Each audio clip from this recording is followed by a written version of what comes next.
လောကသားတို့အတွက်မြတ်ဗုဒ္ဓ၏ကြိုးပမ်းချက်အပိုင်း43တရားဒေသနာတော်ဒီကနေ့ညတစ်ပါးသဘင်ခန္ဓာကိုရှင်ဘုန်းတော်သခင်ရှင်တော်မြတ်ဖရာ၏မဟာကရုဏာကုံကိုအာယုံပြုကာတိကျုဖွဲ့ဆိုအပ်သောဝန္ဒနာပနာမအာတိတဂါထာကိုရွတ်ဆိုပူဇော်ခြင်းဖြင့်စတင်ကြရအောင်ယောကပ္ပကောတိဟိပိယပမေယံကာလံကရွန်တောတိဒုက္ခရာနိခေရံကတောလောကဟိတယနာထောနမောမာကာရုဏိကတတတ္တ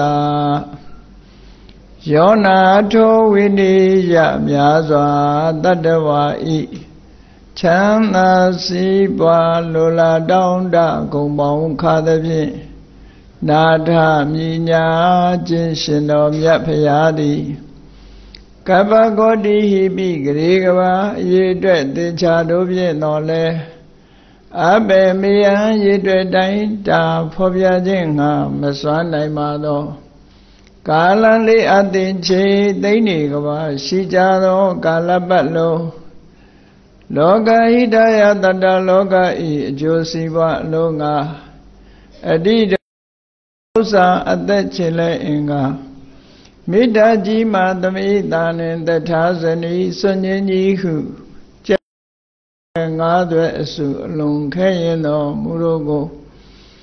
ကရွန်တော်ဖျားဖြစ်ရန်ဤတန်ကြိုးကုတ်အာထုတ်တော်မူရသည်ဖြစ်ပြီးခေရန်လက်ချေမျက်လုံးအသက်ဆုံးလည်းရဲ့နှလုံးစိတ်ဝံကိုရောဤပင်မညင်းတို့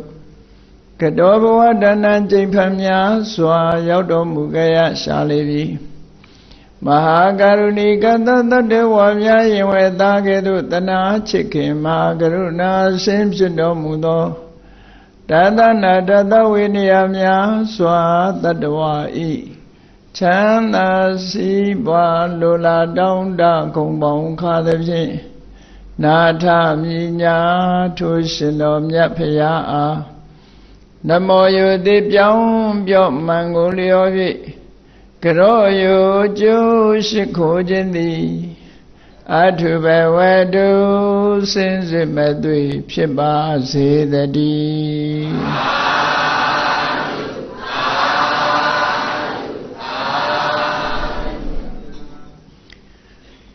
လောကသားတို့အတွက်မြတ်ဗုဒ္ဓ၏ကြိုးပမ်းချက်အပိုင်း43တတ္တော82နှစ်အရွယ်တတ္တောကျင်းလာတဲ့အချိန်ပိုင်းရောက်လာတဲ့အခါမှာမြတ်စွာဘုရားနဲ့ပတ်သက်ပြီးတော့ကြီးမားတဲ့အရေးအခင်းကြီးတစ်ခုဖြစ်ပေါ်လာခဲ့တယ်လို့မှတ်ရမှာလောကကြီးဟာအစင်တော်ရချုံးမွေ့နေတယ်ရလို့မရှိဘူးအခက်ခဲတွေဆိုတာတစ်ချိန်မဟုတ်တစ်ချိန်လူလောကမှာဖြစ်ပေါ်လာစမြဲပဲဖြစ်တယ်စုတ်ကကာလအခါသမယမှာပွင့်တော်မူရတဲ့မြတ်စွာဘုရားဟာလည်းမကောင်းတဲ့ပုဂ္ဂိုလ်တွေကြားထဲမှာပွင့်ပေါ်ရတာဖြစ်သောကြောင့်မြတ်စွာဘုရားကောင်းသလောက်ပတ်ဝန်းကျင်ကမကောင်းနိုင်ကြဘူးပေါ့ဒါကြောင့်မို့လို့စာပေကျမ်းကမှာတင်စားပြီးတော့ပြောတာဘုရားပွင့်တဲ့အချိန်ဟာလူသက်တမ်းအနှစ်တရာမှာပွင့်တာဖြစ်လို့အနှစ်တရာဆိုတဲ့အချိန်ပိုင်းဟာအတော်ဆိုးသွမ်းတဲ့အချိန်ပိုင်းကလိယုကလိယုတ်လို့ခေါ်တယ်ကလိယုတ်ဆိုဒီမှာလူတွေ၄ပုံပုံ၃ပုံလောက်ကအကျင့်ပြတ်ပြီးတစ်ပုံလောက်ပဲကောင်းတယ်ဆိုတဲ့အချိန်ဥပမာဘာနဲ့တူတော့ဆိုလို့ရှိရင်လေးချောင်းတော့ဇဝဲကြီးမှာခြေထောက်၃ချောင်းကျိုးပြီးတော့တစ်ချောင်းနဲ့ထောက်နေတယ်လို့ဖြစ်တယ်စဉ်းစားတာကြည့်တော့ခြေထောက်၃ချောင်းကျိုးသွားပြီးတစ်ချောင်းနဲ့ထောက်နေတဲ့ဇဝဲကြီးဟာစောင်းနေမှာပဲပေါ့ငြိမ်သက်မှုလည်းရှိမှာမဟုတ်ဘူးအဲ့ဒီလိုအနေအထားမျိုးမှာရသော်ဘုရားဟာလောကကြီးမှာထင်ရှားပွင့်ပေါ်ရတာဖြစ်လို့ဒီကကျမ်းတွေကိုဖွင့်ဆိုတဲ့အထက်ကရာကျမ်းတွေကိုဖွင့်တဲ့ဒီကာဆရာကြီးတွေကဘာပြောတော့ဆိုကပ္ပကတာယေကလိယုကေဗုဒ္ဓပါတော်ဟောမေစရိယအခုလိုဆိုးဝါးလာတဲ့အချိန်ပိုင်းမှာ မြတ်စွာဘုရားပွင့်တယ်ဆိုတာသိအံ့ဩဖို့ကောင်းတယ်ဘလောက်ထိအံ့ဩဖို့ကောင်းတယ်လဲလို့ဆိုရင်မိဘုံကြီးထဲမှာကြာပန်းကြီးပွင့်နေတယ်လို့ကြားရင်ဘလောက်အံ့ဩကြမလဲနော်မိနဲ့ကြာဆိုတာအဆက်မှမဟုတ်တာဟုတ်ကြာဆိုတာရေထဲမှာပွင့်တဲ့ပန်းမိဘုံကြီးတွေကကြာပန်းကြီးပွင့်နေတယ်ဆိုလို့ရှိရင်လူတွေဟာထူးဆန်းလို့တန်တော်ဖြစ်ကြရမှာဖြစ်တယ်လို့ပဲမိဘုံကြီးနဲ့အလားတန်တူတဲ့ခေတ်ဆိုးခေတ်ကြမ်းခေတ်မိုက်ကြီးအတွင်းထဲမှာမြတ်စွာဘုရားပွင့်တယ်ဆိုတာအဲ့ဒီဥပမာလိုပါပဲလို့ဒီလိုဆိုခဲ့ကြတာနော်အဲ့ဒီခေတ်ထဲမှာမြတ်စွာဘုရားပွင့်တော့မြတ်စွာဘုရားရဲ့ဘဝခရီးဖြတ်သန်းမှုဟာကိုရောမြတ်အနေနဲ့တော့အကျဉ်းနာတရားတွေပညာတရားတွေအသုံးချပြီးတော့သိခံခြင်းခွင့်လွှတ်ခြင်းတရားအများရဲ့အကျိုးစီးပွားကိုရှောင်တဲ့အခါမှာစိတ်ရှည်ခြင်းမေတ္တာကရုဏာကြီးမားစွာထားခြင်းနဲ့တရားရဲ့အကျိုးကိုတတ်နိုင်သမျှအစွမ်းကုန်ကြိုးပမ်းအထောက်တော်မူခဲ့တာဖြစ်တယ်။သို့တော့မြတ်စွာဘုရားကိုစန့်ကျင်ဘက်လုပ်တဲ့ပုဂ္ဂိုလ်တွေမရှိဘူးလားဆိုအများကြီးရှိတယ်မြတ်စွာဘုရား။အဲ့ဒီစန့်ကျင်ဘက်လုပ်တဲ့ပုဂ္ဂိုလ်တွေရဲ့ဘဝစန့်ကျင်ဘက်လုပ်တဲ့ပြဿနာတွေနဲ့ပတ်သက်လာရင်မြတ်စွာဘုရားသည်တိခဏ်ခြင်းခွင့်လွှတ်ခြင်းနဲ့ပဲကြော်ဖြတ်သွားတာဖြစ်တယ်ပေါ့။ခုလိုတက်တော်ကြီးရင်လာတဲ့အချိန်မှာမိမိရဲ့ဆွေမျိုးလဲတော်သေးတယ်တပည့်တာဝကတူလည်းဖြစ်တယ်ဆိုတဲ့တကယ်ကိုဆွေမျိုးကလည်းအရင်ချာကြီးနော်အရင်ချာကြီးအဲ့ဒီလိုဆွေမျိုးအရင်ချာလည်းဖြစ်တယ်လူမျိုးချင်းလည်းတူတယ်လို့ပြောရမှာအဲ့ဒီလိုအရင်ချာတဲ့ကနေပြီးတော့မှစัจ jin မဲ့လုပ်တဲ့မိမိရဲ့တပည့်တာဝကတွေကနေဖြစ်ပေါ်လာခဲ့တာမြတ်စွာဘုရားဘက်ကတော့စိတ်ထားအခြေအနေမပြောင်းဘူးပေါ့သို့တော့ဒီဥပမာဘာနဲ့တူတယ်လဲလို့ဆိုလို့ရှိရင်မြတ်စွာဘုရားကြောင့်ထိခိုက်နစ်နာသွားသည်ဆိုဒီမှာထိုပုဂ္ဂိုလ်ရဲ့လောက်ရကြောင့်သာဖြစ်တယ်အမတမမာကြောတဲ့ကြောက်တုံးကြီးကိုခေါင်းနဲ့ပြေးဆောင်တာဟာကြောက်တုံးရဲ့မာတဲ့ကြောက်တုံးရဲ့အပြစ်မဟုတ်ဘူးပြေးဆောင်တဲ့လူရဲ့အပြစ်သာလင်းဖြစ်တယ်ပေါ့ကြောက်တုံးကလာပြီးတော့ခေါင်းကိုလာတိုက်တာမဟုတ်ဘူးအေးမြစ်ထဲမှာမစင်မချင်းရေစင်းချိုးလို့ရေနစ်ပြီးတော့သေဆုံးတယ်ဆိုတာမြစ်ရဲ့အပြစ်မဟုတ်ဘူးမစင်မချင်းလှုပ်တဲ့ပုဂ္ဂိုလ်ရဲ့အပြစ်သာလင်ဖြစ်တယ်ပေါ့ရေဆိုဒီမှာအေးမြစေတယ်တန်ရှင်းစေတယ်အဲ့ဒီတန်ရှင်းမှုအေးမြမှုနဲ့အကျိုးပြုလင့်ကြတာရေနစ်သေဆုံးသွားတယ်ဆိုတာဟာတစ်ဖက်သက်ပုဂ္ဂိုလ်ရဲ့မှားယွင်းမှုနဲ့ပဲသက်ဆိုင်တယ်ပေါ့မြစ်ကြီးရဲ့အပြစ်မဟုတ်ဘူးလို့မြတ်စွာဘုရားသခင်ကိုရောမြတ်လည်းတတ္တဝါတွေရဲ့အကျိုးကိုဘယ်လိုပဲဆောင်ရွက်ဒီထဲမှာဘုရားကိုဆန့်ကျင်တဲ့ပုဂ္ဂိုလ်တွေဆိုတာရှိနေစမြဲပဲမကြည်ညိုတဲ့ပုဂ္ဂိုလ်ဆိုတာလည်းရှိနေစမြဲပဲဒါကြောင့်မို့ရှင်ဒေဝတ္တလို့ဆိုတဲ့ပုဂ္ဂိုလ်မျိုးဟာသူလည်းပဲအသက်ငယ်မယ်တော့မဟုတ်ဘူးနော်အသက်ငယ်မယ်တော့မဟုတ်ဘူးမြတ်စွာဘုရားကိုအသက်ကြီးပြီရဟန်းတန်ဃာတွေတာဝန်ကိုသူလွှဲပါလို့ဆိုတော့ဒီစကားကိုဆောက်လို့ရှိရင်ရွယ်သူတန်းသူဆိုရင်တော့ဒီလိုပြောမှမဟုတ်ဘူးလို့ထင်ရတယ်အဲ့တော့ဒေဝရကမြတ်စွာဘုရားတဲ့ဘလောက်ငယ်တယ်ဆိုတာတော့စာပေထဲမှာခံမှန်းပြောကြားလို့မရနိုင်ဘူးပေါ့ရသော်ရာရဲ့အကိုမဖြစ်တော့ဘူးမောင်ဖြစ်တော့တယ်မောင်ဖြစ်တော့မြတ်စွာဘုရားတဲ့တော့အနည်းငယ်ငယ်လိုက်ပဲပေါ့ငယ်လိုက်ပဲအဲ့တော့ငယ်ရတဲ့ပုဂ္ဂိုလ်ပြီးမြတ်စွာဘုရားကိုအသက်ကြီးပြီးအရှင်ဘုရားအနားယူသွားတော့သူ့ကိုတန်ခါတောင်းနေလွှဲပါလို့သူလည်းမင်းသားကိုလည်းမင်းသားသူလည်းတက်ကြတာကဝင်မျိုးကဖြစ်လာတာမြတ်စွာဘုရားလည်းတက်ကြတာကဝင်မျိုးသို့မဟုတ်ဒေဝတ္တလို့ခေါ်တဲ့တက်ကြမျိုးနွယ်တွေကပဲပေါ့အဲ့ဒီလိုလူလောကမှာကြည့်ရင်လည်းပဲမျိုးရိုးအဆင့်တန်းတွေကဓာတ်နုလိုနေတာကိုအဲ့ဒါကြောင့်မို့သူ့ကိုလွှဲဖို့ဆိုတာတောင်းတဲ့အခါမှာ မြတ်စွာဘုရားကသဘောမတူဘူးခွင့်မပြုဘူးခွင့်မပြုရုံနဲ့မကဘူးသူတစ်ပါးတတွေကိုမြို့တဲ့ပုဂ္ဂိုလ်ဆိုတဲ့စကားလုံးလေးကိုသုံးလိုက်တော့အကြီးအကျယ်နာကြီးသွားတယ်ပေါ့အဲ့ဒီကနေပြီးတော့မြတ်စွာဘုရားကိုလှုပ်ကြံတပ်ဖြတ်ဖို့အထီအောင်ကြံလာကြံစည်းလာခဲ့တာအေးမြတ်စွာဘုရားစဉ္ညာလျောက်နေတဲ့အချိန်မှာဂေစကုတ်တောင်ဆောင်ကကြောက်တုံးနဲ့ပြီးသေးအောင်ကြောက်တုံးကြီးကိုလှိမ့်ချခဲ့တယ်ပြစ်မှုကြီးတစ်ခုကိုသူကျူးလွန်လိုက်တာဟာကံကြီး၅ပါးတဲ့ကတစ်ခုကျူးလွန်လိုက်ခြင်းပဲဖြစ်တယ်ပေါ့အလွန်ကြောက်စရာကောင်းတဲ့အနန္တရိယကံကြီးမျိုးတစ်ခုကိုသူကျူးလွန်လိုက်တယ်အဲ့ဒါလို့ကျူးလွန်ပြီးတဲ့အခါမှာသူ့ရဲ့အလုပ်ဟာမအောင်မြင်ဘူးမအောင်မြင်သည့်အတွက်ကြောင့်ဘာဆက်လုပ်ပြန်တယ်လဲသူလှုပ်လာတာနံပါတ်1အစာတတအာနာရလာတဲ့အခါမှာအစာတတမင်းမိတ်နဲ့လူသားသမားတွေလွတ်တယ်လူသားသမားတွေလွတ်တာမအောင်မြင်သည့်အတွက်ကြောင့်သူကိုယ်တိုင်ကြောက်တုံးလှိမ့်ချပြီးမြတ်စွာဘုရားကိုထိခိုက်အောင်လုပ်ခဲ့တယ်ဒါလည်းမအောင်မြင်ဘူးမြတ်စွာဘုရားကအသက်ဘေးကလွတ်သွားတယ်အဲ့တော့ဒီတစ်ခါသေချာပေါက်လို့တွက်ချက်ပြီးတော့တူတူတိတ်တိတ်ဘယ်သူမှမပြောဘူးသူ့လုပ်ငန်းတွေမအောင်တဲ့အခါကျတော့ရာဇဂိုမြို့ထဲမှာစင်တွေကိုထိမ့်သိမ့်တဲ့နေရာစင်တိန်နေနဲ့စင်တင်းငုတ်တွေရှိတဲ့နေရာကိုသွားပြီးတော့စင်ထိန်တဲ့အမတ်တွေကိုပြောတယ်မင်းတို့ငါသိတယ်မဟုတ်လားငါကဘယင်ကိုးကွယ်တာရာဇညာတကာနာမလို့သူသုံးတဲ့စကားလုံးကြီးတို့ကမင်းနဲ့အမျိုးတော်တယ်သို့မဟုတ်မင်းကနေပြီးတော့သိတဲ့ပုဂ္ဂိုလ်အဲ့တော့ငါကမင်းတို့ယာရုတိုးအောင်လည်းလုပ်နိုင်တယ်ယာရုကြအောင်လည်းလုပ်နိုင်အဲ့တော့ငါပြောတာလုပ်မလားသွားချင်းချောက်တာနော်ချင်းချောက်တာတစ်ဖက်ကလည်းပဲပါဆွေးလုပ်တယ်ပေါ့ဖြာရောင်းတယ်ငါဟာဘယင်နဲ့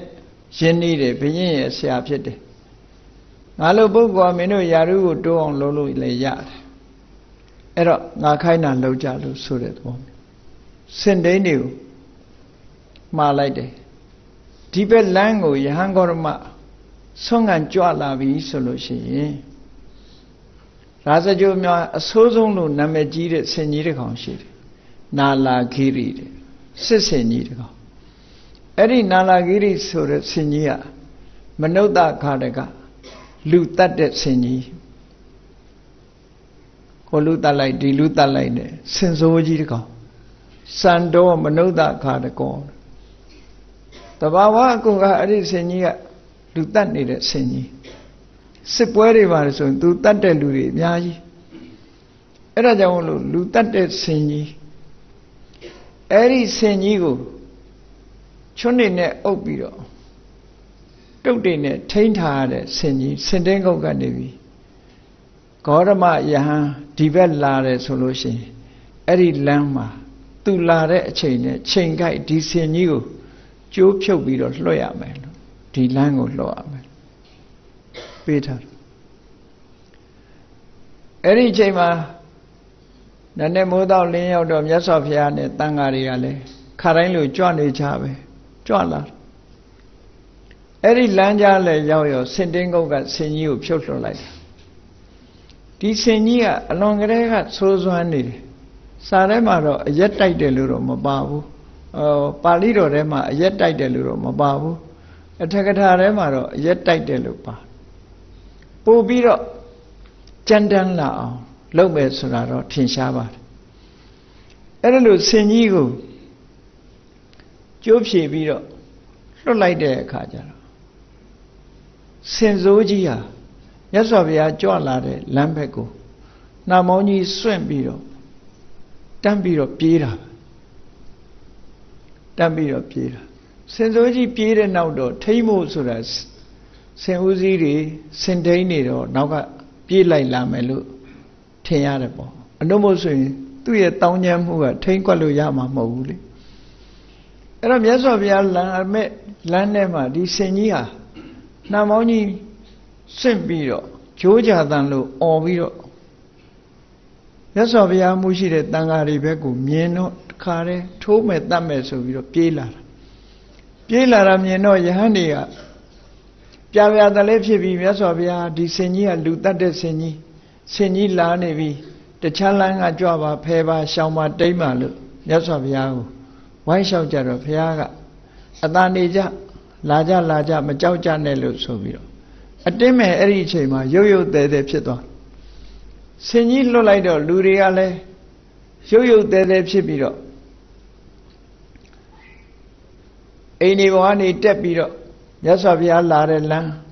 Senina Kalanama, yes of ya Joalavi, Senia Bila. Quaya Niviro, Techija, Luria. Techi de Kama, yes of Yago, Magino Repuguri. Ha, Senia or yesterday, Seni.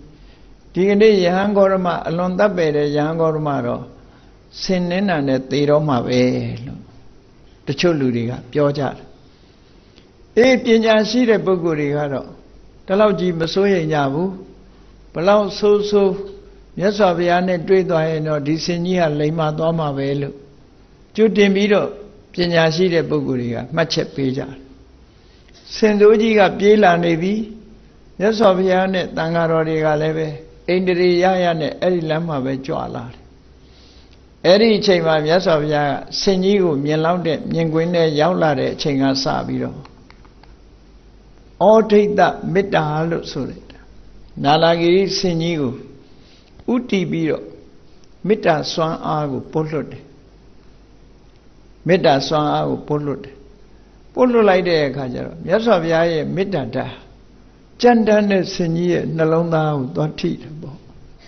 Hat teeth, Donna, Arabo, no? Nalona, don't teach. Senia, sit up young. Jandan city. Yes of Ya, Lemian Layo, do Jandan city. A lulu, your jadwabi. Sit the water, Pyondwa. Pyondwabiro, Namoni, Milbiro, Chataya, Aniviro. Namoni, Milbiro, Laya, Aniviro, Namongo, Outchalite. Outchalite, the land, yes of Yasi, ended Yaya La. Yes of Yaga, Anana Yaudi Tia, Yapiro sound, Nana lay Yao, yes of Yaga, Seni and Congo, Lenet, Kai Biro, Senu, Memesone. No. Is the yes of Yaga. Piopia Nebo Negu Sarema Belu Matan Haro Ma Gonzara Naga Madaro. Yes of Yago Naga Lucore. Di Naga Sure Sagalonga Sengole Naga Lucore Kango Bingule Naga Lucore Makomu Mapulo de Yanda Boguri Naga Lucore. This is a David Tomio Yard. Eddie David Tomio Yard. Segalongo Tombiro. Yes, of Ya, Dugodule, Naga, so Segalongo Tombiro. Senigoro, Gonzara, look. Show me on Chajari, my Piomuita, look, Gonzara. Ero, Ma Gonzara, Naga, Madaro. Me Nagalu Sure Nalu Bokum Yogu, Nyensebu, Malone, Manyensene. That Piopiana, Yasavia, Senu, the Gapio. Dokai Gonzara Naga Madaro.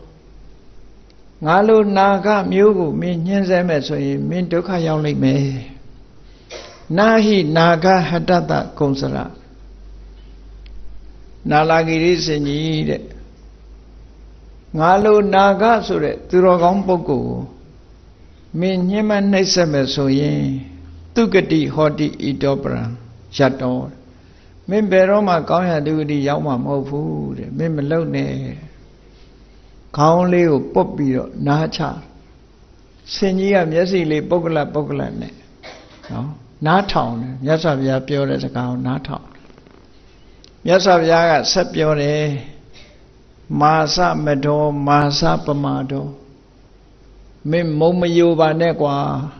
Masa Pamado Kulo Gamule Mevane Tadi Tamabo Nahi Pamada Dukating Kisandi Maybe Leo need a bogo, Kona Dukati Peroma Yapu. Twinny what the tar great thee, ye not on Dukating committed thee. Mainly Mamilione. Say on along on Tame solution, Mela Dugadibo, Yoya Mabo. Yes, of ya, Congali, Lacaline, Pupido, Pure like there, Kama. Senia Duto Bido. No? Yes, of Yago. You the baby. Now so be your piano. Piano let do or now so be your piano. The girl since Oji, yes, of Yago, Matona Mao. Matuna Musura, yes of Yaye, Pegati Kayabla Goga, the Taman Sen solution, Gri Chibio, Turu de Swan Accounting, yes of Ya, Kayabla. Nalagirilu Semu account of the Logaro, yes of Ya, Turu account of the Log Swan and the Amu, yes of Yamashid. We don't have John Maidon Semyon Gazi as Honelli. Asura Lumiera Mavu, Vidaka Joma you, Agone Lupioja Kama, Santa Chira, Sinjira Senegal, Vidaka Joma Jisi Luta, Seni Nana Yaula de Kajaro, now only can be a don't like her, now landwater de Senia. Agona, Biora, no? Erom yes of Yaro, the Geda Senia Someso. As well can be Malay Lucy, a Yokali looks at them, have a senior. Bingo Arni Nego Dilucidi. Todo, yes of Yaga, and Agu don't chawu, Pago don't charles, Mita Swan Agu don't charle. I gave it an Agu don't charles, Senior the Lema in Jima Mahofu, and now you like her of she compliment, Lema in Jidoma Mahofu. See a Satago, Pionda on Yasaviaga, Mitane, the Jinjito on Lopi Naina, Chimare and Nayamu with Pitable. Kayablane and Nayume Soye, Senia Jauloda, Sombiade, now the Chi Sao Mave. No? Kayabla Swan Aja, Medu. Agua Jaro Satakua. Sinjil Lima Dwabi, Senia, Senko, Tengo Tema, Baduma Makoya, when Dunia to Pianduavio, Yen Lenida, Ludade Senia, Eddie Grega, Bedoma, Maganda no, the Yenjil Lima, Senipidorello. Did you so? Davo Aunishibare, Baramola Nalagiri Senio, Soma Resora, Yes of Ya, Dilu Soma, Dilu Piora, no? Janane, Ludade Senio. Lema Yenje do Vidadiane Soma like that. Ero Nalagiri Senia, yes of Yago, the Tapcha Chim, a few nine bene. Now Soma Lema Yenje do Duraji at Simanjetakuale, Maomian Biamu Piambiro. No, Maomian Chima. This same Baduluta Leluso. You're Luria, oh, Jepiola, but do Lota Les, Paula. Erodinia ma Sensazialia Baroso. Tivitaka, Patamazoha, Leda Mahari, Luda the Mari, Yasa Viago, Sigo, Lupiro. The Lessa Lena Chapoya, Dusi Manjagine Lutar. Maomiemu. Era le Lumadi, Tune. Sadada Memeti, Sadada men down Dijimatima. No, Sadada men Yemio, Medu Simana, Sadada men, and go Biobumia. Erajamulu, Lumadija, Edo. Yandangari that Tibiro. Oh, down there pitted the womashu. Toya Jaunema Pitasuro. Muremalu, Ludi to the Hokoma Ho. Todo Yandangari Dremaro. Tivitaka, yes of Yao, Tapu, Chosa Navy, so that Ataniaro Piana Labo. Yanangari Sora Torema Nedi Dreja. Ludiaro, the Cho Tijima Ti Omebo. Kukelu, Mediaria Shiram, hopefully. Era David Diva, Kukas, Facebook, the Padwale, Vercana. နော်အဲ့တော့သိပြီးတော့မသိကြဘူးပြောရမှာအခုနာလာဂီရိဆင်လွတ်တယ်ဆိုတော့တကယ်မြို့လေကောင်မှလှုပ်တဲ့အကိစ္စဖြစ်သွားနန်းတော်ကနေမြို့လေကောင်လှုပ်တဲ့ကိစ္စဖြစ်သွားလူသိသွားတယ်အဲ့ဒီမှာဒီကိစ္စဒေဝဒတ်လှုပ်နေမှလူသိသွားတယ်ဒီနေရာနဲ့ပတ်သက်ပြီးတော့နိုင်ငံခြားကဒီပုဂ္ဂိုလ်တွေကဝေဖန်ထားတာလေးတစ်ခုငယ်ငယ်တုန်းကဖတ်ဖိုးတယ်ပေါ့ငယ်တော့ဖတ်ဖိုးတယ်ဘယ်စာအုပ်ထဲပါတယ်တော့မမှတ်မိတော့သူတို့အနေနဲ့တွေးတာဘာတော့ဆိုရင်ရှင်ဒေဝရတ်ဟာမြတ်စွာဘုရားပေါ်မှာလက်ပြောင်တပ်သားတွေလွတ်ပြီးတော့တတ်ဖို့ကြိုးစားတာရဲ့ကြောက်တုံးကြီးလှိမ့်ချတာရဲ့နာနာဂီရိဆင်ကြီးလွတ်တာရဲ့ဒါတွေလုတ်ပြီးတဲ့နောက်မှာမြတ်စွာဘုရားကိုဒီအချက်၅ချက်လာပြီးတော့တောင်းဆိုတယ်ဆိုတာနောက်လာမှာအဲ့ဒါကိုသူတို့ကဖြစ်နိုင်ခြေမရှိဘူးလို့ဒီလိုယူဆတယ်။ဘာကြောင့်ဖြစ်နိုင်ခြေမရှိတော့ဆိုဒါလောက်ပြစ်မှုတွေကျူးလွန်ပြီးတဲ့နောက်မှာမြတ်စွာဘုရားစီကိုလာတယ်ဆိုတာမဖြစ်နိုင်ဘူးလို့သူတို့အတွေးကအဲ့လိုတွေးတာပေါ့နော်။သို့သော်မြတ်စွာဘုရားသခင်ကိုရောမြတ်ကဘယ်လောက်ကြီးပဲပြစ်မှုကျူးလွန်ထားတဲ့ပုဂ္ဂိုလ်ကမလာရဲတာပဲဖြစ်ကောင်းဖြစ်မယ်မြတ်စွာဘုရားကတော့တိခဏ်ခြင်းခွင့်လွှတ်ခြင်းအပြောင်းလဲမှာမဟုတ်ဘူးပေါ့နော်ဒါနိုင်ငံခြား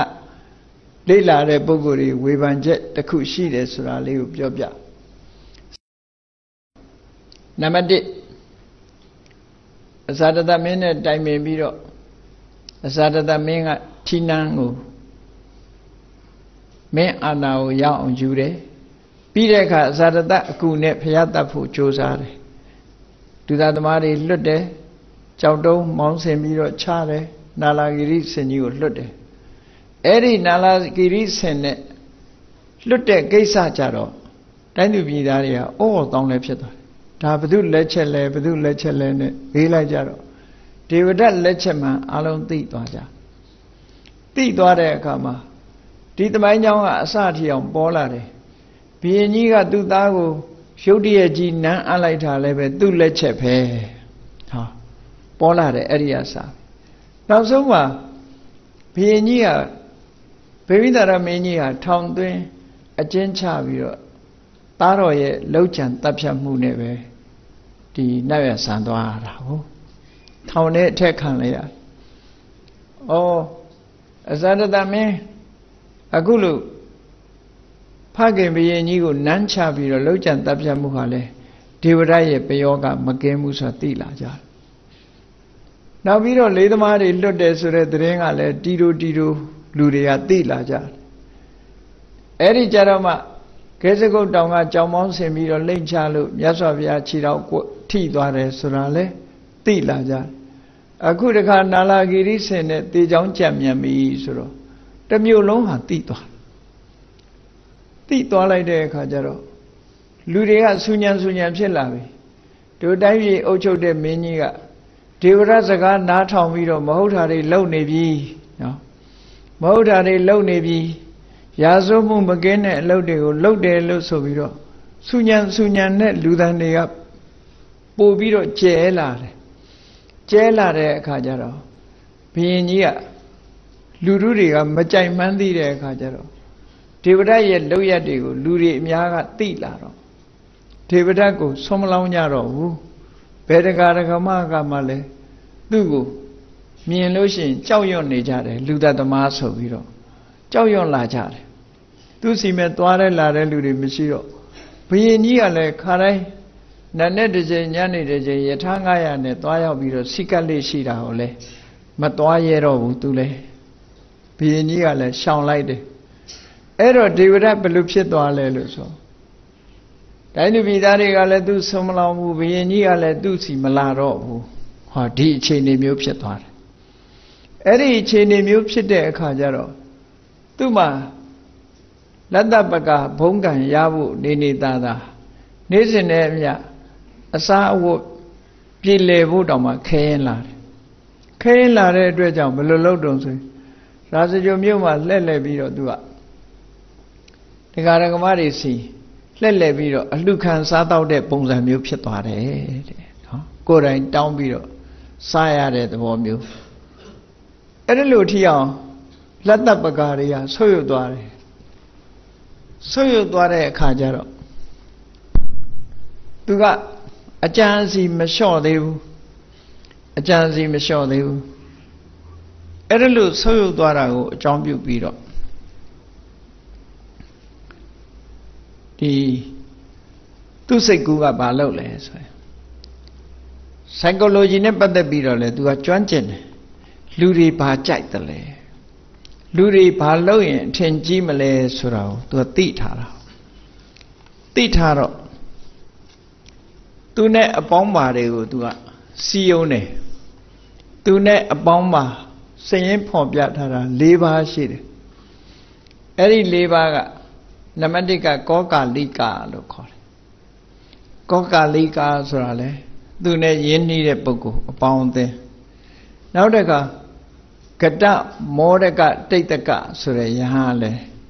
သူနဲ့အပေါင်းပါပဲခန္ဓာဒေဝိယပုဒ္ဒဆိုတဲ့ယဟန်တော်ကလည်းသူနဲ့အပေါင်းပေါ်ပဲသမုဒ္ဒထတ္တဆိုတဲ့ကိုတော်ကလည်းသူနဲ့အပေါင်းပေါ်ပဲ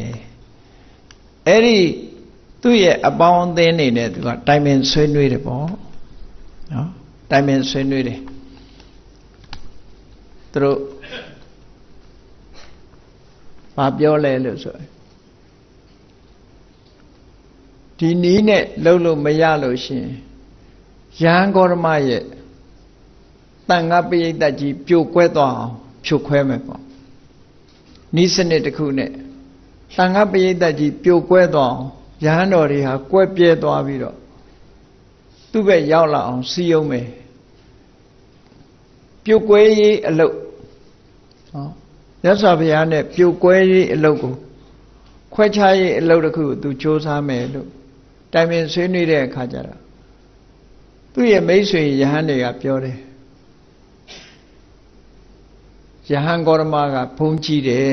အင်မတန်မှတကူကြီးတယ်လွယ်လွယ်နဲ့ရမှာမဟုတ်ဘူးဆိုတော့မဟုတ်ဘူး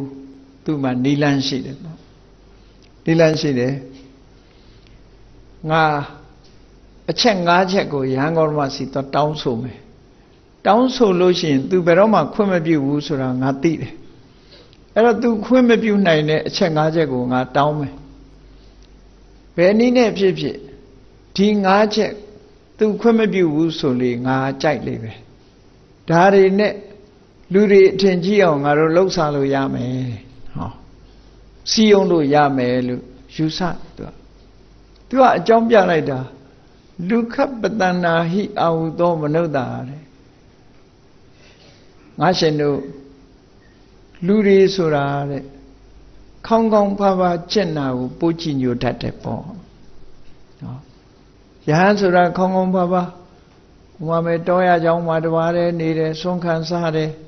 ခေါင်းကောင်းဖားဖားနေတာကိုပို့ပြီးတော့ယဟန်တာလို့ထင်ကြတယ်ပို့ပြီးတော့ကြည်ညိုတယ်အဲ့ဒါကြောင့်မလို့ဒီအချက်တွေနဲ့ငါတောင်းဆိုမယ်ပေါ့အဲ့ဒါလို့တိုင်ပင်ပြီးတော့မြတ်စွာဘုရားစီသွားတယ်မြတ်စွာဘုရားစီသွားပြီးတော့မြတ်စွာဘုရားကိုခါတိုင်းလိုပဲဟန်မပြက်ပေါ့သူမလုံးတဲ့အောင်ပေါ့နော်သူပြစ်မှုတွေမကျူးလွန်တဲ့အောင်နဲ့မြတ်စွာဘုရားစီဟန်မပြက်သွားပြီးတော့အရှင်ဘုရားတဲ့တပည့်တော်ရှင်ဘုရားကိုတောင်းဆိုစရာ၅ချက်ရှိပါတယ်တောင်းဆိုစရာရှိပါတယ်လျှောက်ထားပါရစေဆိုပြီးတော့သူဘာတောင်းလဲဆို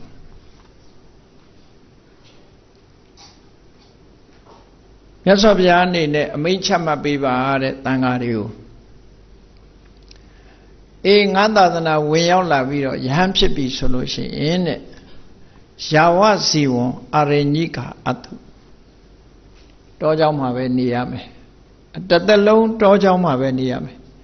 ရွာเจ้าမြို့เจ้าမှာမလာရဘူးရွာเจ้าမြို့เจ้าနေမလာရဘူး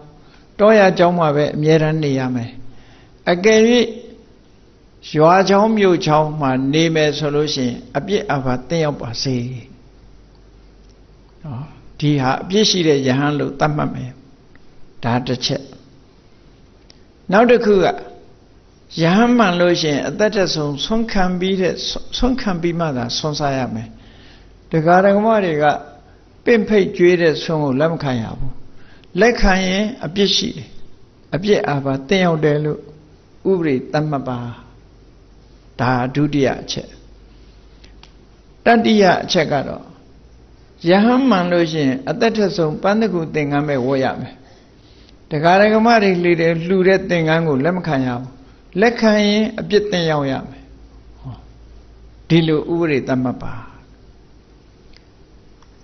Number later. Yahaman Loshi, the pin yama niame, the pin on my niame. Johnny Canny Niabu, a yik on Moyabu, a mo gashi, a sound algo Moyabu, the pin on my niame. I gave it the pin on Manebu, a mo ga out yonder so ye. Diaha, Pishi Jaham, Pimu Julon, Jaham, Tamayame. Number Najaro Yahaman Lotion, that is so Panga Messiah Missa Manda Nasura Yederawa Manda Sura Ataga Gondarawa Ero Yederawa Gondarawa Atau Shawame Mashaumene Same so in Eriha Abye Abaden Sia T check Nacheco Pinya ba lu phia ko twa taung so da Nyat Swa Bhuya ka nyint pet lai de Nga pinya pi tha phit de de Ma taw bu de di ha de nga khwint ma pyu bu de Taw ya ne chin ne pukkol taw ya ma ne pa se Myo ni ywa ni chaung ma tharin thong chin ne pukkol le be ne pa se ne kwint shi ya me Swan can be sergeant a poco level, Swan can be Sabati. Bone can gilo the Garagama Bennett song solution le, Sergeant a poco, Sagwin Shiame. But the good thing I'm watching the poco so le Wuluya. Eh, the Garagama looted thing I'm simply so le, the Garagama looted thing I will let campasi. Napinia be that, Quimbu be that shit. Yaman the being out needed Sura. Shilla tipping out. Need 9 look, now quimbu be that pity. Eddie de Pobito quimbusia, Jam Shibu. Moya dima tipping out Nilu below yam. Ero Moya dima a moga out Nibio. Sound and ready my jaro. Tipping out my Nilu de Poku. Nilu yare look. Now quetch up pinya be that pity. Tanga shang in a bogu shang, Tanga ne padella lushi, go dread tata, Mahofu suri, Gogoraile Mamiemu, Gogoraile, Jadam, Tumia Piolo Jara le Mahobu, Tandea le Messivu sui, Tanga Sagwin shire. Shoot on Donguga, Sinjebo lure. Go dread tata da look, Gogorai Mieme, Trinja me, Taniashi me, Sumasane. Eh. Yore Yarema, Dubadu, a tapi young widow. Sangani, a downway beetle. No? A downway beetle. Chap you got the him you jaro. Shahandanga in the Pama Jatana, Mashivu, Gojan de Ramobu, Devida the Roye, a down Kata jaro. Ticoti Pritoda, Sondom you look the Adam you, Naquimbu. Yes, of Yaga, Naquimbu be that city dredger. Me a down so jetty, the Kuma Malay on a mulu. Yes, of Yale. Tilole, a macy layo. Tivaka, Genema. No? Chip beat of Piona. Chip you in below name, Lemtiu. At a chip beat of Pionbi Piago, watch habitat. To say Guala, Quimabura, Pochai. Eh, I don't look Quimabu, so there, Kajaro, Mure, you are a yaudo. Naga di chetty down there, Yahamai, Tiluniame. A cucuroriga, Mahopu, Dilunija, Mahopu. Jahansora, Dilu, Kongong Papa, Chenene, Soviro. Lavido Warapiana. Lavido Warapian. Erelu Warapiane, Kajaro. The watcher, Luria, the watcher. Lusura, Veropship, Napeka, Shid. Nebeka Shiri Balu Tokamelu Lamabe, Gangweme Lamabe. Luranga Tokamelu Lemioline, Lurang Gangwele Lemioline. No? Yasavia Daumabe Agulu, Devaka Lavi, Sione Kajaro, Hota Bo, Pony Wondi Maro, no? Pony Wondi Maro, Dojong Nida, Gauna Bo, Joare Bala Shomaro, or Dilupiore Lugale Sila, no? Sonkazara, Gonzo Bo, Ponya, Palu, Pimpe, Lime Row. Tengan Lebanu, Dengame, Walk Bo, Balu, Luri, Lurago, Lakaya Maro. The Pin on my Nida, Gauna Bo, Dachi New Repoguria. Poyi, Tata Lopez Sahama Bo, the Yata Wari, Dasara, Magam Lutu. Devirago, Tokan Nepoguria, Nyai Chela. No, Tokan Lajat. The Chu that the Nale, Senzan she the Poguria. That Deviraha, that the met the I think where Pievo. Yasavia, the Vida Wagari, dreamer, where on J on that the Lise Viro, Pandini da Pshede, two Matauka Nebuguria, a little treasure. Elu Napeka Shella. Yahani to see you ne, see you no. They be on Namale Bamale, with Ali Biga, Wizzy Taina Yahaniga. Tadanavon Winla, David Jadu, the Yadaman, Padaviro, Lemajunjin. We need a Padaviro, Lemajunjin. Eddie Kurori got the watcher. Tadanavon Sura Diluma. Devra Chamade Lance and I do a Pibian Lima, Tama Pony Pitam. So we wrote the watcher at Bogoria, do token. Jahangaya, do token like. Devraga. Tu now lay now bah Yahanga Yator. Dinine Yahanga Yator. Erelu Yahanga Yabiro, Hopio Sionago. The yes of Ya Chare. Yes of Ya Chare, yes of Yaga. Malotemu, Na Hotare, Na Chamadare, Simen Sigani, Piet on Malotemu. Maloko Yasavia, Covid at the deep bed, Mayavu. You never sung and I shan and a netweed or do a Sakapa like it. Mashan the Ubo Nema. Tanga Gainiku, Quavid or town of me. Gorma Bodan and a Lanquerome, Shahangorman and a Lanquerome. Erelu, Shanna now pure like it. Pure like beaten now, Matua, Ugoni Baloless. Yahansura, Dilugin. Na Yahangorma would not down so that he chetty. Tuga Lemkamu. Ero Yahansura, Kuluchina, Bukone. Kurore the word to Lucy. Do Tokanya, Meteja for do. Shadonga Talaga look. Do Toka Nebugu, Nematoka Nebugu. Toka me solution. Era say it, she tired, Mata, Medan lady who you up. Era Lucinia lady Kajaro, Yahanga to Zagago, Tokan like that. Tokan like that, never. They name her Ubo Buda Chema. Yes, of Yaye, Janet very net. About them alone of it, Tanga Kaini the coup, tap quail like the bone, no? Ubo Bianu Bulite. Also, Nakupshator. Era Tanga Birigakan, Sura, Era Chulon like Ave, Erini. Tanga Birigakan, Sura di Gani Taida, Yahama Tide. Going down Matainaibu, Lure let Tanga Birigakan, so Taibu. Todo Tanga Biriga, Tangari Quepia on Sirena Zone Loyeno, Nini Abjechide, Camu Pshetapo. The Tanga Birigakan, Sura. They name a Nepeka, Nepet low beetle. The Winigan saw me solution or that Angabirica can tie the look. Angabirica can tie. Ero Dividaha, yes of Yaye,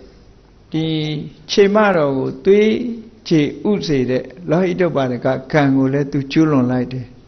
aku tăng ngã về đấy cả càng sửa ngồi lên thăm mình chú lòng lại đấy sửa càng như ngã bà đấy mà tu nắc khu chú lòng lại đấy tao bảo vậy ấy là chú lòng nào nhớ sao bây giờ này bây giờ tadi đi đấy khó bây giờ kêu có tăng ngã bây giờ tăng ngã quay béo lâu thà mẹ biết tay chi đấy nhìn nhớ đấy tăng ngã của quay béo mẹ quay on lâu đấy số đấy aku tu alon chi lấy đấy aku tu các bạn chi bây giờ người em mà khai ăn này đấy mà lâu phô ta đấy mà nhà vu đều đã cái lâu lại đấy ấy là lâu pi đấy nào mà nó sao bây giờ này tu thắp bây giờ mà đuổi rồi ấy thì nhà này của kho bây giờ bé thì ông toa rồi sao ra rồi nhiều nhiều mà lâu bây giờ cái nhà tì ta rồi số đấy dạ vậy nó uru về là cái đó rồi ở đây đã bây giờ tu khó đấy này à bảo ấy thì cái nhà tì ta về của tu khuyết thật toa đấy bảo điều ra ở đây lâu toa sao vậy chẳng hạn này mà rồi đi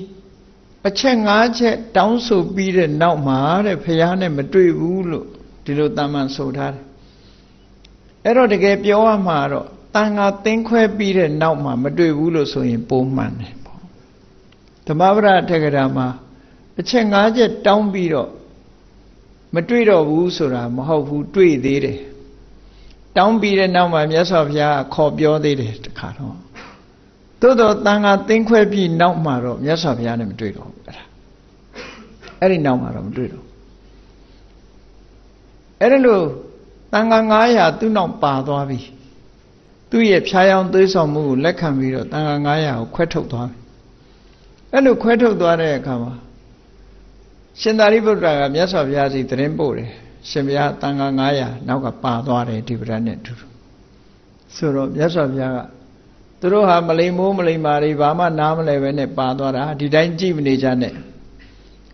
lại bị đó tôi nói nã lại ông biểu bia cha rồi bị đó hiện tại đi bút ra xem cái là nó lướt ấy là này hiện tại đi bút ra xem cái là nó đi vào đó nào lại toa à dễ khen gì nó ấy là này đi vào đó dễ khen à tí ra một phụ nó ấy đó lâu đi nhà con ra cho chú anh đi vì hiện tại đi bút ra rồi xem cái là nó đi nạp ba thì ba toa đấy cô rồi lấy đi côပြန်ပြီးတော့နာပါချဖို့မြတ်စွာဘုရားရဲ့သဘောကတော့ဒီကိုရောလေးတွေကဘာမှနားမလည်ဘူးမမှားမယွင်းရအောင်သူတို့နားလည်အောင်သွားပြောကြဆိုပြီးတော့မြတ်စွာဘုရားကလွတ်သူတို့နှစ်ပါးသွားတာသူတို့နှစ်ပါးရောဒေဝရတ်စီလဲသွားတယ်လို့လဲသတင်းကြားရောကိုရောတစ်ပါးကထိုင်ပြီးတော့ငိုတဲ့မြတ်စွာဘုရားနာမှာတိနဲ့ငိုးနေတော့မြတ်စွာဘုရားဟဲ့ဘာဖြစ်လို့ငိုတာတုံးဆို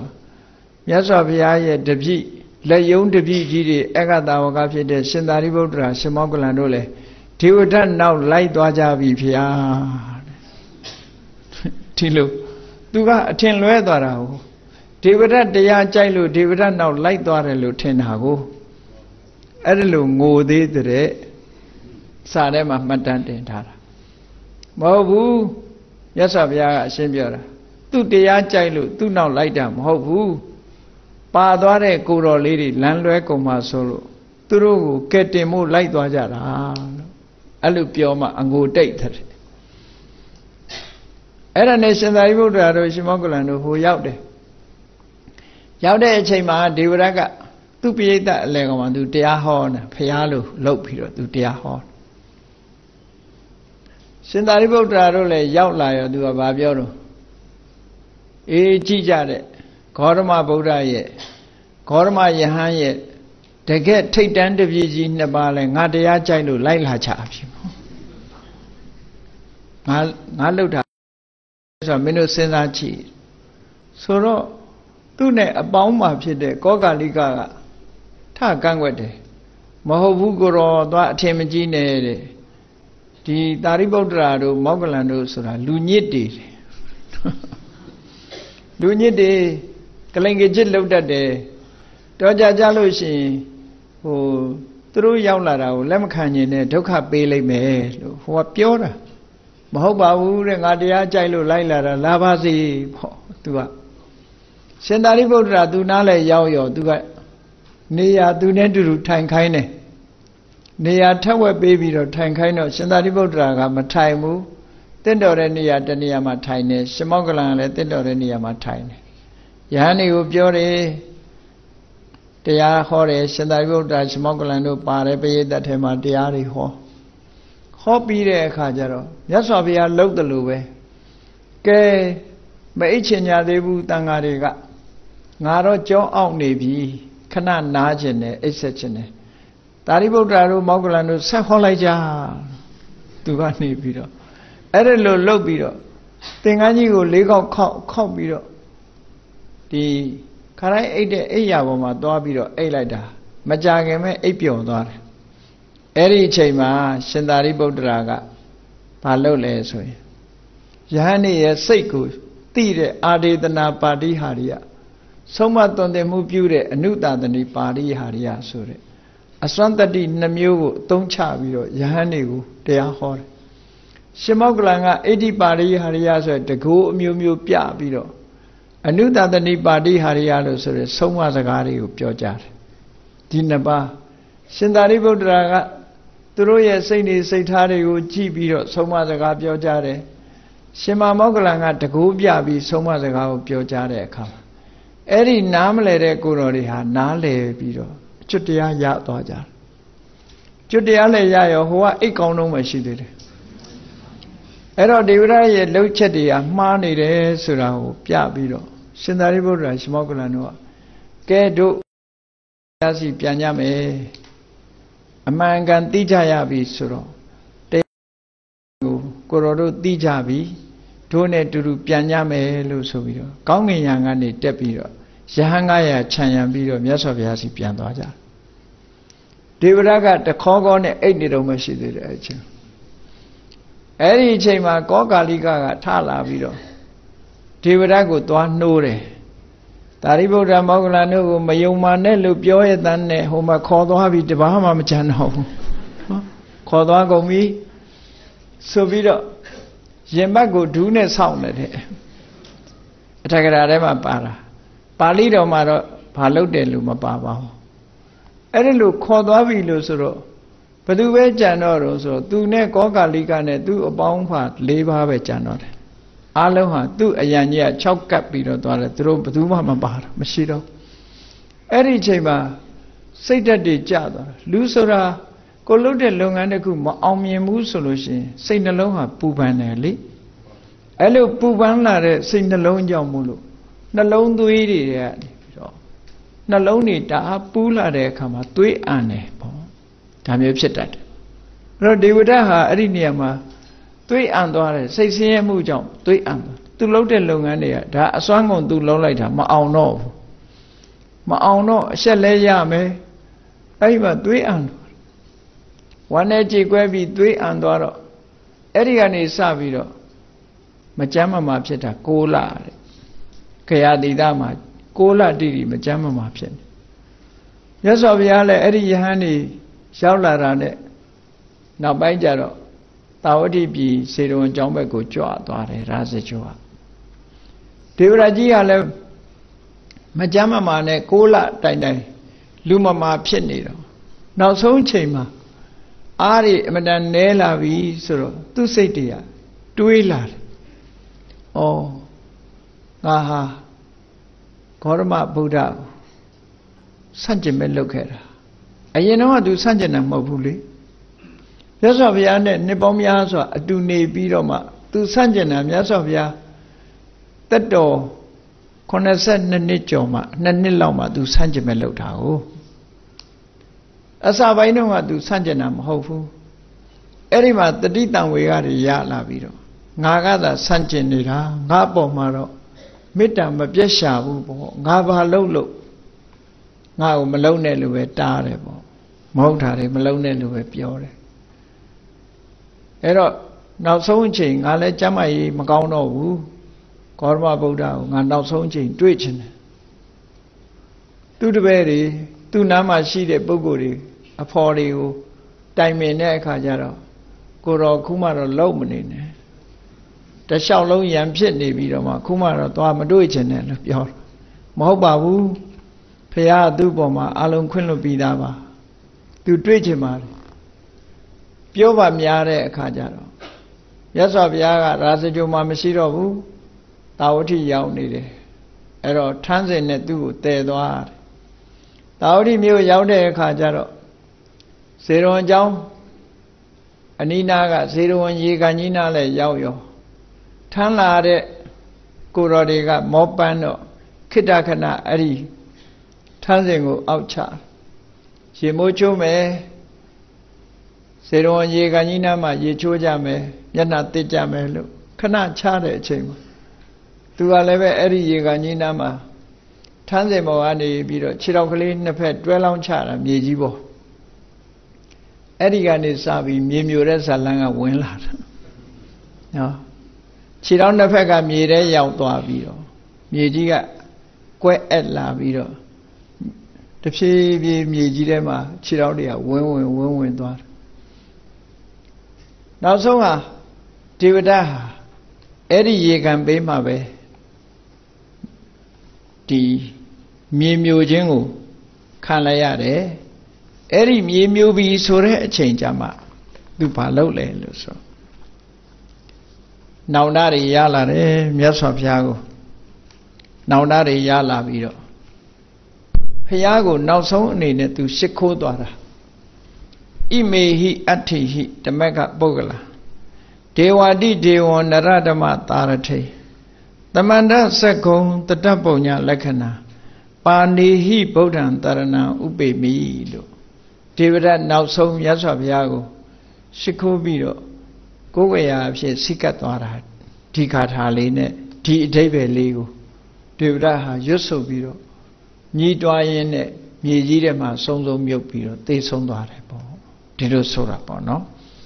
အဓိပ္ပာယ်ကဣမေဟိအဋ္ဌိဟိဟောဒီအယိုးတွေနဲ့ဒုက္ခနာကိုငါတဏ္ဍာမှာရှိတဲ့ဟောဒီအယိုးတွေနဲ့နောက်ဆုံးမှာအသက်စီဝိတလည်းသေတော့မယ်အဲ့ဒီအယိုးတွေနဲ့ဒီနတ်တကာတို့တဲ့မြတ်တော်မူတဲ့ဆုံးမတိုက်တဲ့ပုဂ္ဂိုလ်ဆုံးမတော်မူတတ်တဲ့သဗ္ဗညုတဉာဏ်တော်ကြီးမျက်စိသဗ္ဗညုတဉာဏ်မျက်စိရှိတော်မူတဲ့ဘုံလက္ခဏာမျိုးစုံပါတဲ့ပုဂ္ဂိုလ်မြတ်ဖြစ်တဲ့အရှင်ဂေါတမမြတ်ဖရာကိုငါဟာစိကပ်ပါတယ်ဟောဒီမသေးသေးခင်လေးမှာဖရာကိုငါပြန်ပြီးတော့စိကပ်ပါတယ်ဆိုတဲ့စကားလေးကိုနှုတ်မြက်ပြီးတော့နောင်တရပြီးသေဆုံးသွားတယ်အဲ့ဒီနေရာလေးမှာမြတ်စွာဘုရားကသူ့ကိုသင်္ကန်းဝတ်ပေးလိုက်တာဟာဒီနောက်ဆုံးအချိန်လေးစိတ်ကောင်းလေးဝင်လာဖို့အတွက်မြတ်စွာဘုရားသင်္ကန်းဝတ်ပေးတာတဲ့လူဘဝနဲ့နေလဲပဲသူမဟုတ်တာလုပ်မှာပဲ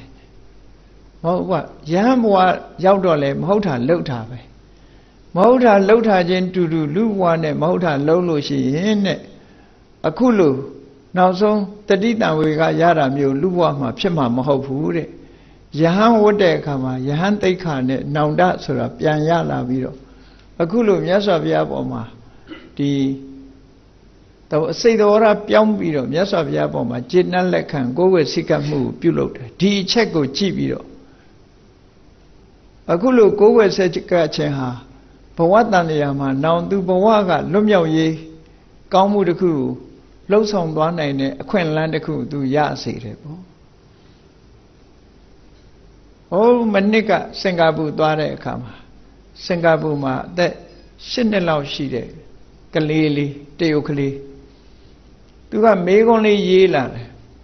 အင်္ဂလိပ်လိုဗမာလိုကောင်းပြောတတ်ဘူးအဲ့ဒီကလေးလေးသူမိဘတွေကတော့မြန်မာပြည်ကသွားတာပဲလူမျိုးကတော့ Chinese ပေါ့အဲ့ဒီမှာသူကတော့ဗမာစကားကောင်းပြောတယ်သူကအဲ့ဒီမှာအင်္ဂလိပ်လိုရေးလာတယ်မြတ်စွာဘုရားကဒေဝဒတ်ကိုဘာကြောင့်သင်္ကန်းဝတ်ပေးရတာလဲဆိုမိခွန်းလေးမေးတယ်နော်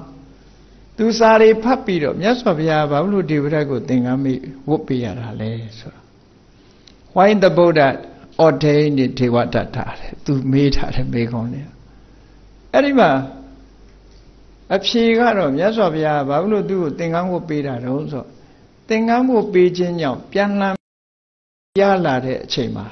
Lupogo de out the Diara and two Vene. Goboago, Lumio ye, Long Nine Laude, Lanza de Cutia.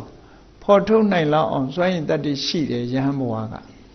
Era Jamolo, for one nature and Nalo Kore, Poaga, Tremio Mood, Josa, Nine Quint, Yala on Yasab Yaga, T. Check Leo, Nyoko Bido.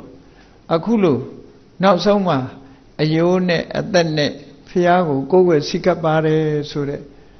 the 2 year Amario won't chapido, not so the Fiago Shikuare, a single dream, yes of ya, do think I will be the Tajamolo, now go about the thing no neck come to her. I take the rat, so the Pisicabura ship. Tibo Amaro. Yes, of Yaboma, Julone Pimuria, along Yadi Dredger. Every time, Nimia Pus in Nepogo to Miago. Pimu Julon get a pogo pillow. A bang a yema to her Chimas or Kayade. The Gawapalo, Gayema, Kanyade, Dilosura. To Gaye Kayabo, Popia Tade Hale, Lonjausia Gone. To Gaye Kana. သူ့ရဲ့ခန္ဓာကိုယ်ကြီးကဝိဇိငရဲရောက်သွားတဲ့အခါအဝိဇိငရဲကြီးကဘာနဲ့တိဆောက်ထားတာတုံးဆိုလို့ရှိရင်အမိုးကတန်နဲ့အကာတွေကလည်းတန်အောက်ကမြေကြီးကလည်းတန်နော်တန်နေနဲ့တိဆောက်ထားတာငရင်လှုပ်လို့ဘာမှမဖြစ်ဘူးအဲ့ဒီမှာဒေဝရကအဝိဇိငရဲရောက်သွားတဲ့အခါကျတော့နေရွက်ထိအောင်သူ့ခေါင်းကနေရွက်လောက်ထိအောင်အမိုးထဲမှာဝင်နေတယ်တဲ့ခြေထောက်ကလည်းဖမျက်ထိအောင်အောက်ကမြေလွာတန်ထဲမှာဝင်နေတယ်အရှိဘက်ကတန်ချောင်းကြီးတစ်ချောင်းကအရှိဘက်နံရံကဖောက်ထွက်လာပြီးတော့သူ့ရဲ့ရင်ဝါကနေဖောက်ပြီးအနောက်ဘက်ထိအောင်တန်ချောင်းကြီးတစ်ခုကနေပြီးတော့စုဝင်ထားတယ်တခါတောင်ဘက်ကနေပြီးတော့တန်ချောင်းကြီးကလည်းမြောက်ဘက်နံရံထိအောင်သွားဂလန့်ကြီးဖြစ်ပြီးတော့စုဝင်နေတယ်အပေါ်ခေါင်းထိပ်ကနေပြီးတော့တန်ချောင်းကြီးကလည်းအောက်ထိအောင်ထွက်သွားပြီးတော့စုဝင်ပြီးတော့ဒေဝရဟာဘယ်လိုမှလှုပ်လို့မရတော့အောင်တန်ချောင်းကြီးတွေနဲ့ခေါင်းကလည်းပဲတန်အမိုးတွေဝင်နေတယ်ခြေထောက်ကလည်းတန်မြေကြီးတွေဝင်နေတယ်ဘေးတွေကလည်းပဲတန်ချောင်းကြီးတွေနဲ့နော်ဒီငါးခင်တဲ့အခါမှာဟိုတစုထိုးထားတဲ့လို့ပုံစံမျိုးကြီးနဲ့လှုပ်လို့ရှားလို့မရတော့အောင်အဲ့ဒါလို့ခံရတယ်လို့စာပေကျမ်းမှာရေးထားတာရှိတယ်ပေါ့အေးမြတ်စွာဘုရားကိုယ်တိုင်ကိုကဒေဝဒတ်ကိုအမြဲတမ်းတတိပေးတယ်အာပါယီကောဒေဝဒတ်တော်မြင်အပေကြတော့မှာနေရီကောငရဲရောက်တော့မှာပဲကပ္ပထောတဲ့တကဘာပတ်လုံးခံရလိမ့်မယ်အတ္တိကိစ္ဆောပြင်လို့မရတော့ဘူးကုစားလို့မရတော့ဘူးသူလှုပ်တာတွေကလွန်ကျွံသွားပြီ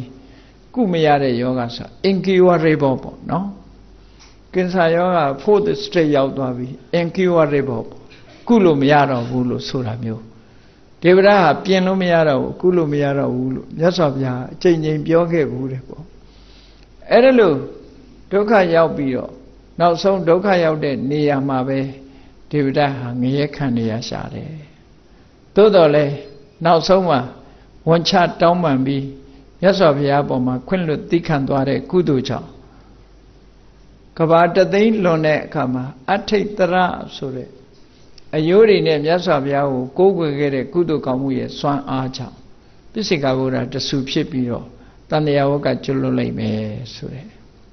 အကန့်အသတ်ဖြာဒိတ်စကားကိုတော့မြတ်စွာဘုရားကမိန့်ကြားတယ်လို့အထက်ကရာတွေထဲမှာဒီလိုရေးသားထားတယ်ပေါ့အေးတရားချစ်ခင်သူတော်စင်ပြိဿအပေါင်းတို့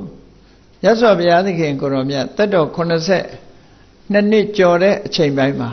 သာသနာတော်မှာဒီဒေဝရရဲ့အရေးအခင်းကြီးတစ်ခုဖြစ်ပေါ်လာခဲ့တယ်။အဲ့ဒီဖြစ်ပေါ်လာတဲ့အရေးအခင်းမှာမြတ်စွာဘုရားကိုယ်တိုင်ပဲအသက်ကိုရန်ရှာခြင်းကိုခံရတယ်ပေါ့။ဘယ်လိုပဲခံရမြတ်စွာဘုရားသည်မေတ္တာမပြတ်ကရုဏာမပြတ်တရားတွေပေါ်မှာအကျဉ်းတရားနဲ့ပညာတရားနဲ့တရားတွေရဲ့အကျိုးကိုဆုံးဒီအာထုတ်ကြိုးပမ်းခဲ့တာဖြစ်တယ်။လောကသားတို့ရဲ့အတွက်မြတ်ဗုဒ္ဓရဲ့ကြိုးပမ်းချက်ဟာအမခမ်းမဲ့ဖြစ်ပါတယ်ဆိုတာကိုသိရှိမှတ်သားကြပြီးဘုရားမြတ်စွာရဲ့ခုံကျေးဇူးတို့ကိုအာယုပြုကကြည်နူးတဲ့ကုသိုလ်တရားဖြစ်ပွားနိုင်ကြပါစေကုန်သတည်း